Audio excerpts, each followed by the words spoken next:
Hi, everybody, and welcome to another live stream. We're a tiny bit late, and I'm going to blame it all on Ryan, who just apologized. So I accept his apologies. Absolutely no problem, Ryan. I don't think anybody minds. What it does mean, though, is that we actually haven't talked together ever in our entire lives. We've just exchanged emails. How does that feel?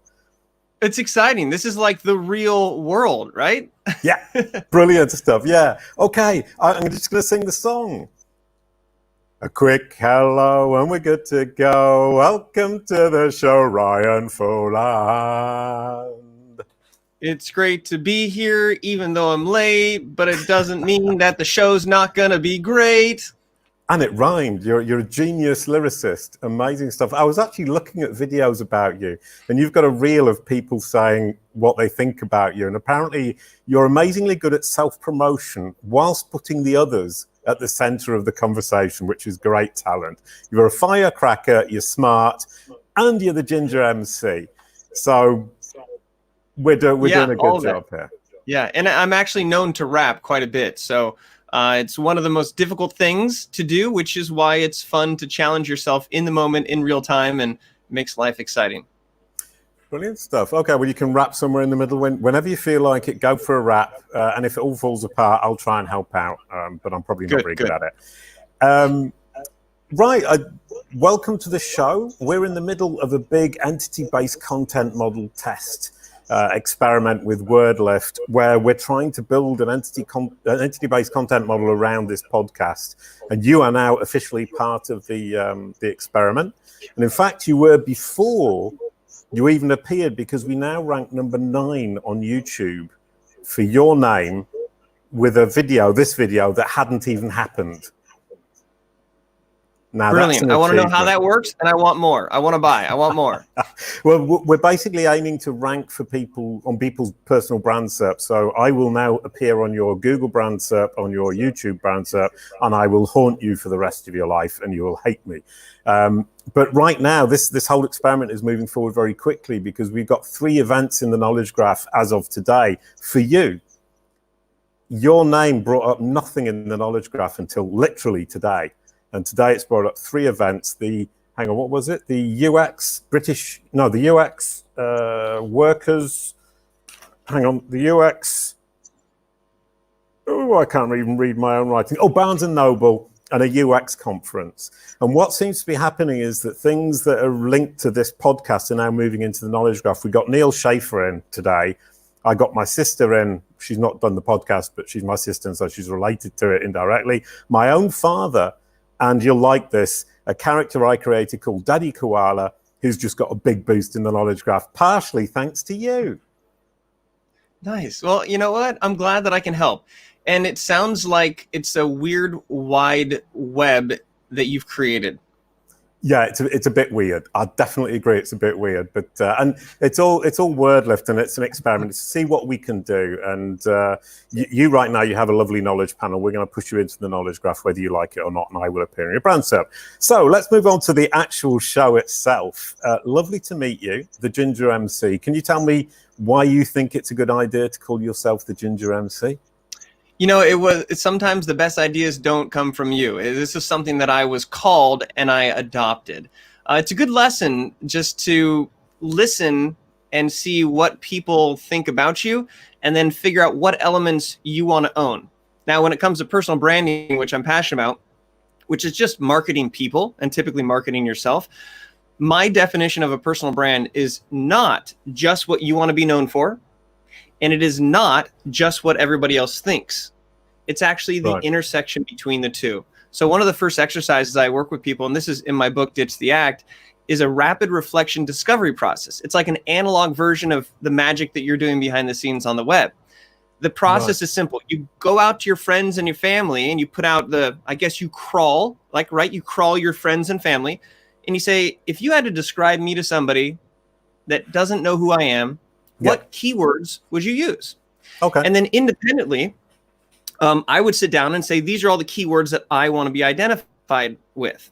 Then I gather the data, and I gather my data, and I see where they land.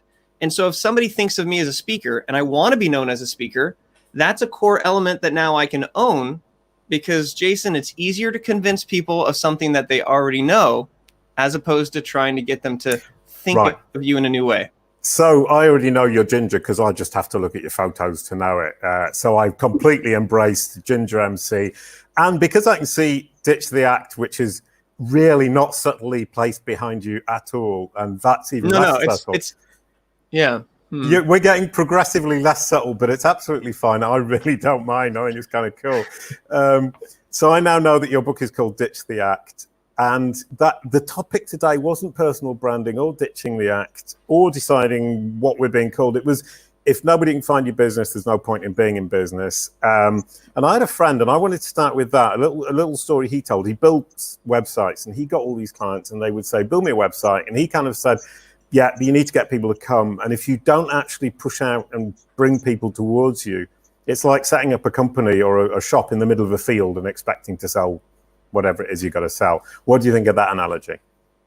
Well, I think it's very parallel to one that I use around content. And I say, if you create a post and you post it in the middle of a forest and no one's there, does the post actually exist? Oh, that's much more philosophical, though, if I might say so. That we're getting really down a rabbit hole, but keep going. Yeah. And I think that that truly, in today's information age, if they can't find you, do you exist? And I really think, I argue the answer is no. And so your business doesn't matter unless someone can find you. And I think that it does stitch into personal branding, because personal branding is creating a digital footprint and little breadcrumbs that people can find. Right. Okay. And the little breadcrumbs that we follow. So in fact, what we would then say is we pick up the breadcrumbs and we end up making a loaf of bread. Would that be fair? You drip breadcrumbs to bring people into the forest, because you have to post it somewhere. And the problem is, as you're just starting, and if you don't have a lot of content or you don't have a well-established digital footprint, you have no choice but to post it in a forest where nobody's there. So you have a loaf of bread that you are chipping off and leaving breadcrumbs to come, so that they get the other half as an incentive, some sort of value, some high value content, something that they get. And then all of a sudden they're eating this bread and they look up and then they see your post on a tree. Okay, you're supposed to eat the bread. I thought they just collected the bits of bread to remake the loaf of bread when they get. Anyway, that's the tricky thing about the bread, is that, like, Hansel and Gretel, the trace disappears because they kept grabbing them, or they got. Oh, right. Okay, yeah, you've been actually paying attention to the stories people were telling you as a child, whereas I was just going, yeah, bit of bread, bring it all together. I've got a loaf of bread anyway. And that's one of my things is as a business or as a person, you're kind of trying to get yourself out there. And it's so frustrating because you're in this forest with nobody around. Nobody's listening to you. Nobody's paying attention. You get one or two people and you think, is it really worth it? And the answer is yes. I believe so. Okay, Jason, have you heard of what's called the invisible like? Ooh, no. But I like it already. I made it up, all right? So here's a quick story. Just now, this minute? No, I talk about this in context of personal branding. Oh, I thought I had a skip. On LinkedIn, I noticed somebody complaining about this very issue, saying, I'm posting, I'm doing what I should, nobody's liking it, nobody cares. It's like kind of a rant. And so I took that as inspiration and I replied and I went, people are seeing your content, they're just not liking it, because as soon as they like it, they're involved in the conversation. Right, it's like the people that are standing, they want to see what's going on, but they don't want to be dragged into the circle. And so the concept is that if you base your content development plan or strategy on things that are liked, you're really basing it off of misinformation, because you don't know the people that are invisibly liking it. So I called this guy out or person out without being mean, just kind of elevating the conversation. Somebody named Tommy Rock from the Czech Republic. Without being mean, but you're going to say his name anyway. Yeah, he couldn't just be anonymous user. No, this is somebody else, not the person that was ranting about the posting. Somebody commented calling my some post. Poor guy out. So Tommy Rock, a guy from the Czech Republic, and he said, Ryan, you just said exactly what I've been doing to your posts over the last 3 years. He said, I found out about you 3 years ago. And I love your stick figures and I've been following all of your stuff, but I've never actually liked anything. And that's what created this, like, well, yes, there are people who are watching and picking these breadcrumbs.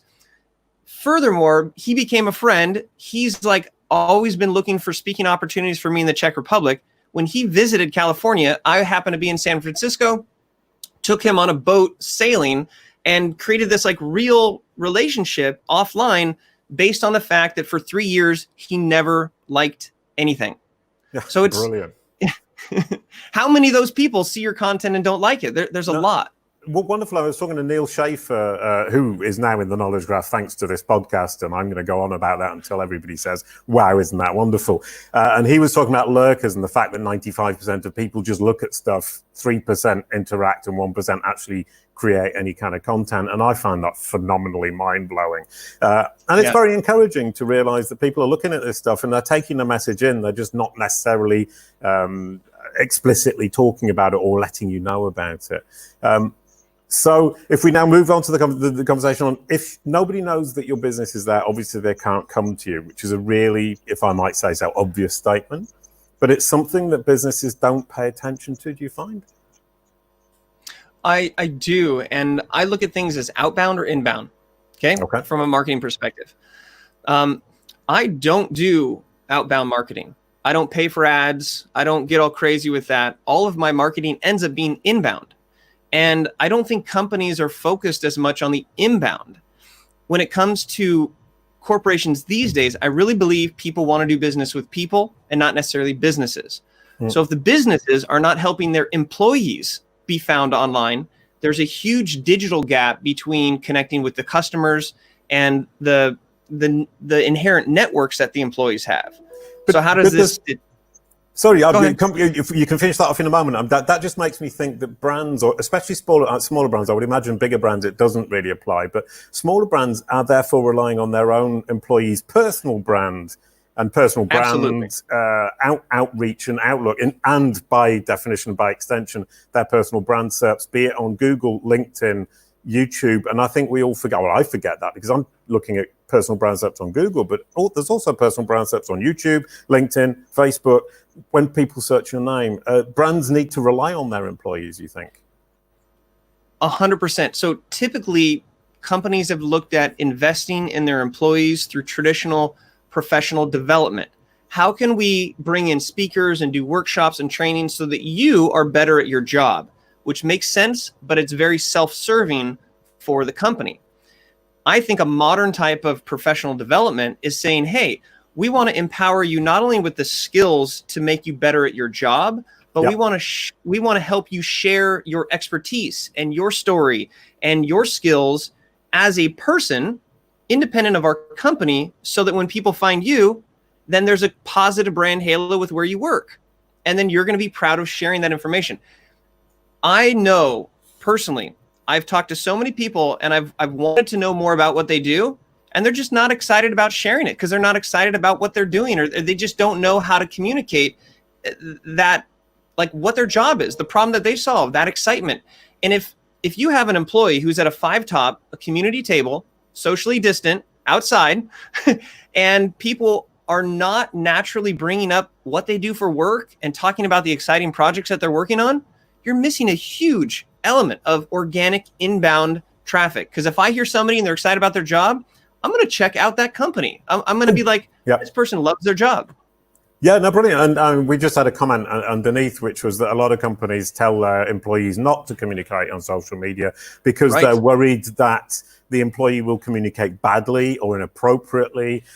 Brands are terribly worried about their own image. So there is a playoff, isn't there, between asking your employees to talk about what they're into with your company and saying, actually, don't talk about it because we were going to say something idiotic or embarrassing.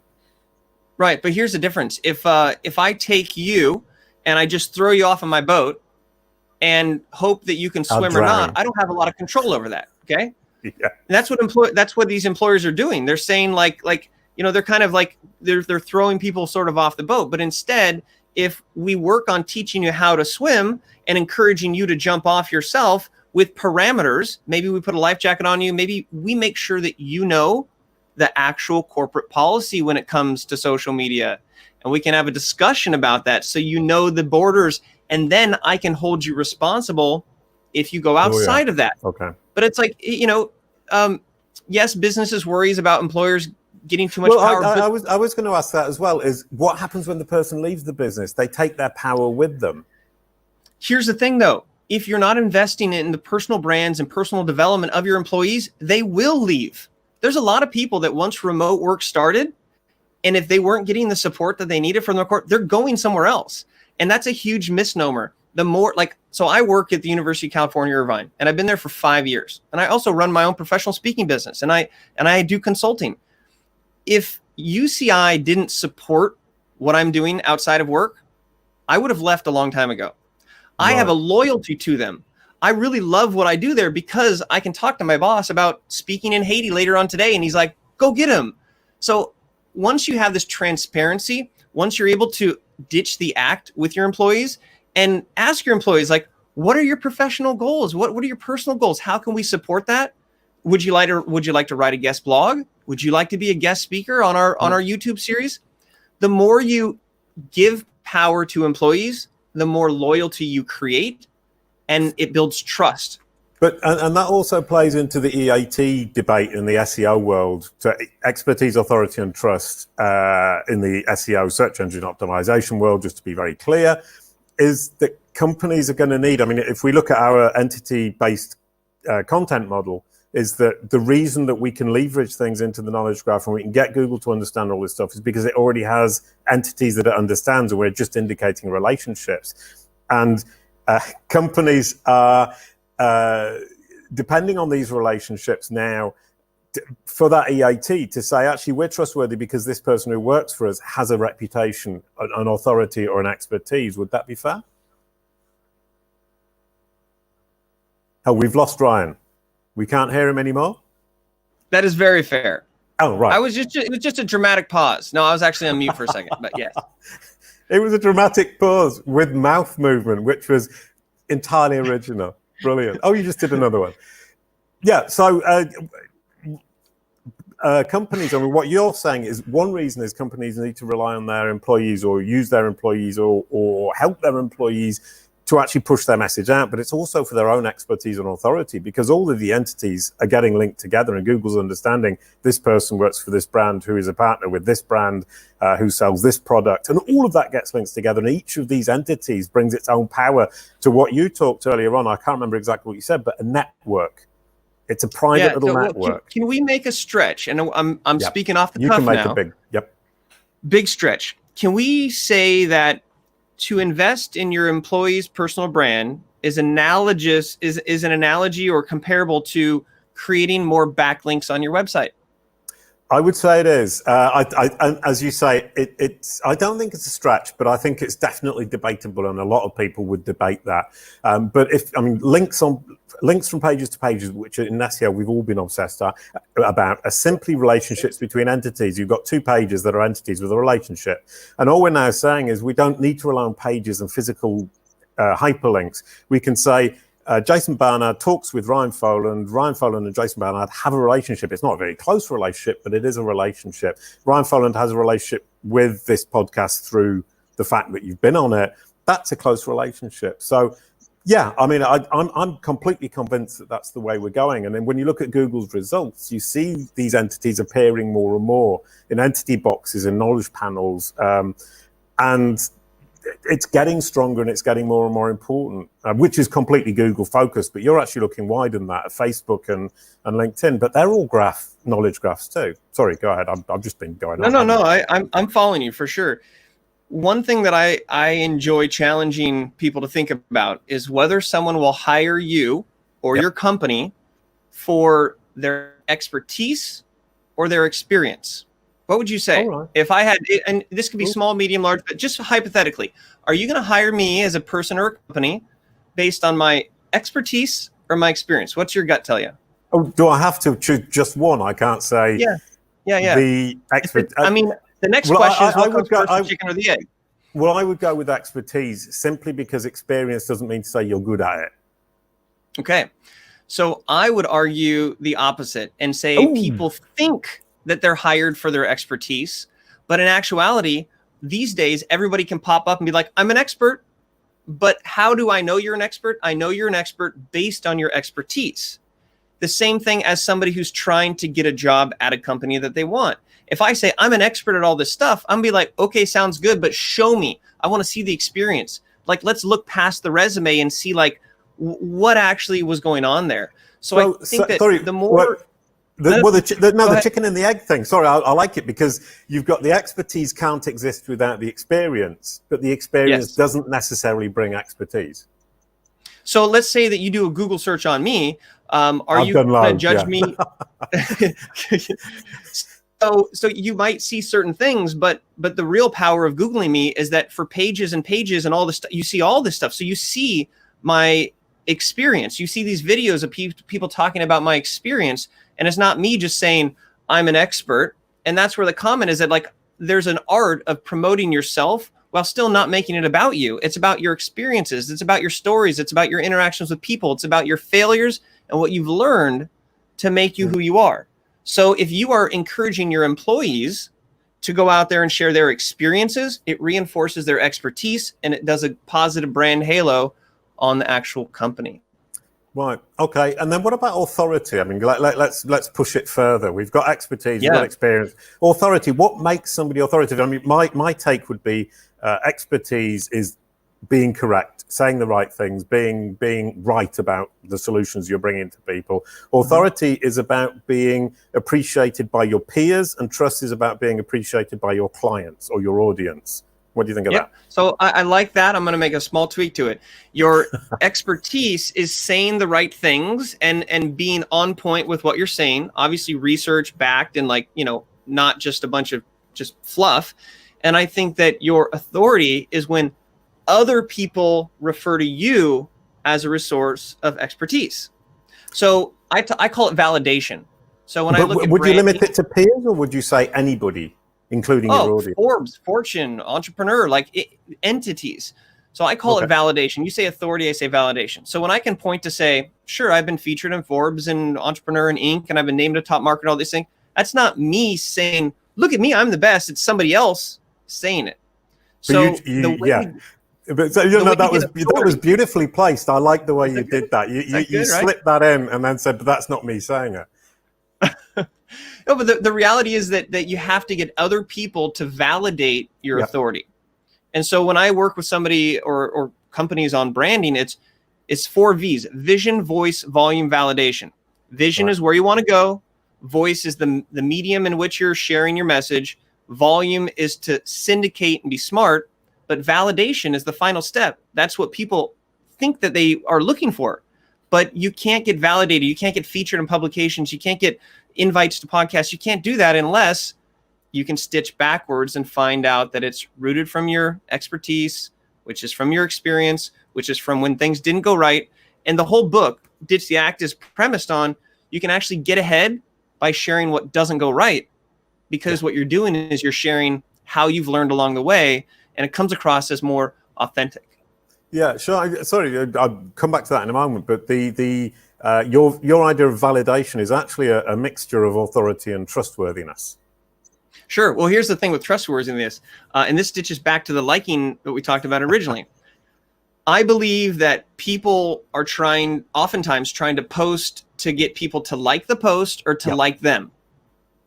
But if you strictly just try to get people to like your stuff without letting them know who you are, then they never will actually trust you. So it plays on the old idiom that people have to first get to know you so that they can decide whether or not they like you based on information.